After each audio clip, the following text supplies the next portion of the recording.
Já pegou seu cafezinho? Pois é, a gente vai analisar o primeiro informativo do STJ de 2026, informativo 875 do STJ. Nós temos muitas decisões importantes, inclusive repetitivos, que eu acho assim muito cara de prova, né? Então, pega o teu café, eu te convido a conhecer aqui os principais decisões e os seus fundamentos. Eu me chamo Felipe Duque, sou professor aqui no Estratégia Carreira Jurídica. Eu preciso que você se inscreva no canal ou que você comente aqui embaixo se a gente vai ter esse projeto todo ao longo do ano. Depende de você, depende do seu engajamento. A verdade é essa, né? Senão a diretoria, enfim, vai cortar e aí eu deixo aqui de fazer essa atividade com os senhores, mas espero que seja útil, frutífero e que te ajude a acertar nas provas, bem como compreender o tema. Bora lá. Olha, o primeiro tema interessantíssimo é o repetitivo 1317 do STJ, que trata sobre os honorários em execução fiscal. Os honorários advocatícios em embargos à execução fiscal. E o grande destaque do STJ é que quando nós temos uma extinção dos embargos à execução fiscal pelo motivo de existência ou pelo motivo renúncia para aderir a um programa de recuperação fiscal, isso significa que já se inclui os honorários advocatícios, ou seja, não gera nova condenação em honorários nesses embargos.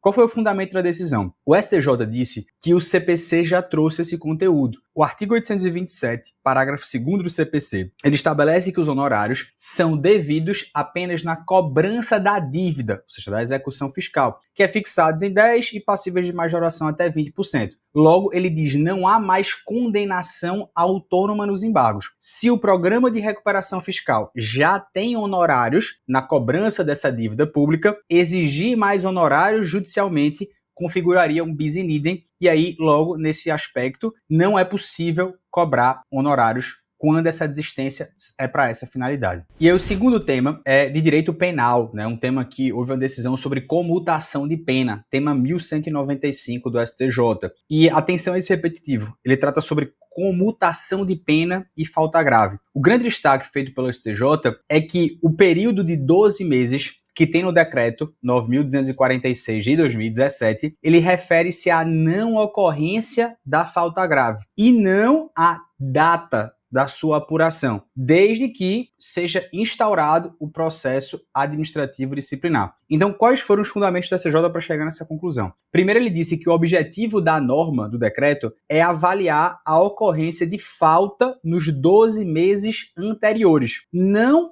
quando ela foi homologada. Então, esses decretos posteriores, eles ajustaram a redação para esclarecer o seguinte: o que importa é se a falta foi cometida no período e não quando essa falta foi julgada. Isso se alinha, segundo o STJ, com o tema 1347 sobre regressão cautelar e garante que cada penado receba as consequências de sua conduta no período avaliado. Esse julgado é bem importante. O terceiro tema, ele é bem de processo civil, né? Ele trata sobre homologação de sentenças estrangeiras e ele tratou sobre a legitimidade para homologar uma sentença estrangeira. E o grande destaque do STJ foi o seguinte: olha, qualquer pessoa com interesse jurídico direto e legítimo pode requerer a homologação de uma sentença estrangeira e não apenas as partes desse processo alienígena de fora. Quais foram os fundamentos do STJ aqui? Aqui o STJ interpretou o artigo 216-C do Regimento Interno do STJ, que permite que a parte requerente proponha a homologação. E a jurisprudência interpreta que parte requerente abrange quem demonstre interesse jurídico. No caso concreto, era uma viúva brasileira que ela buscava homologar um divórcio estrangeiro do falecido marido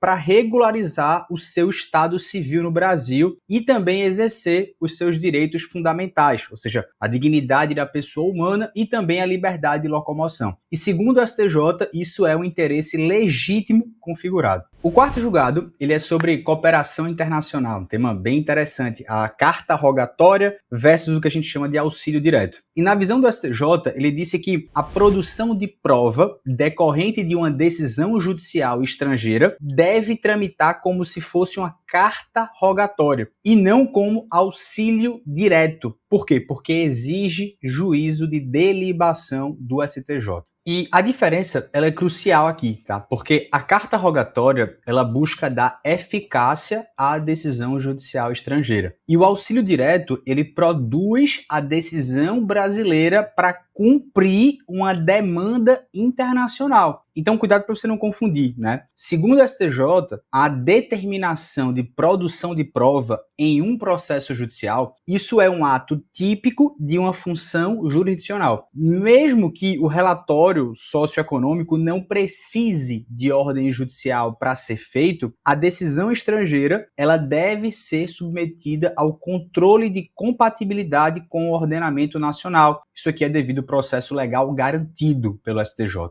O quinto tema, bem interessante, é sobre os SEBAs, né, que toca ali em direito administrativo e também direito tributário. Mas o que o STJ decidiu é que não é lícito postergar indefinidamente a análise de recurso administrativo contra o indeferimento de SEBAs. SEBAs é um certificado de que a entidade ela presta assistencialismo, né? E por isso ela tem direito, por exemplo, a imunidades tributárias. Então o STJ disse que essa mora injustificável ela viola os princípios da eficiência e da duração razoável do processo. O fundamento foi que nós temos um decreto federal que ele estabelece um prazo máximo de 85 dias para apreciar esse recurso SEBAs. E no caso concreto, transcorreram mais de 6 anos sem nenhum tipo de julgamento. Então ele falou, olha, embora a administração pública tenha que observar a ordem cronológica, isso não justifica deixar o administrado indefinidamente sem resposta. Então é um direito subjetivo à apreciação em prazo razoável. Um outro julgado muito interessante, né, o sexto julgado, é sobre cotas raciais e sobre a reserva de vagas para cotas raciais. O destaque do STJ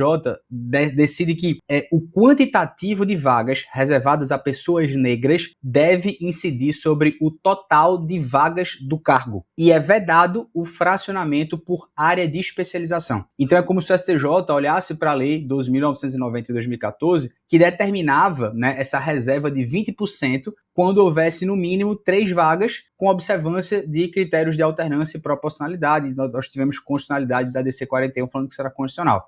E no caso concreto, o sorteio para definir as vagas reservadas é legítimo se ele seguir a transparência, mas ele deve respeitar que a reserva ela incide sobre o total de vagas e não por especialidade. A reserva da única vaga e especialidade para cotas violou a alternância e a proporcionalidade. Um outro julgado muito relevante trata sobre recursos no Código de Processo Civil. E basicamente o STJ disse que contra uma decisão que homologa cálculos e determina a expedição de um precatório, cabe apelação e não agravo de instrumento. O fundamento do STJ é que o artigo 203 do CPC, ele fala que a sentença, ela encerra a fase cognitiva ou então ela extingue a execução. E a homologação dos cálculos com a expedição de um precatório tem uma feição terminativa, ou seja, reconheceu ou reconhece a obrigação de pagar conforme os valores homologados. E isso dá um efeito de uma decisão terminativa. E se dá esse efeito, temos uma apelação no artigo 1009 do CPC. Queridos amigos, então esses foram os principais julgados do informativo 875 do STJ. Espero que você tenha gostado. Falamos sobre honorários de execução fiscal, sobre cotas raciais, sobre, enfim, temas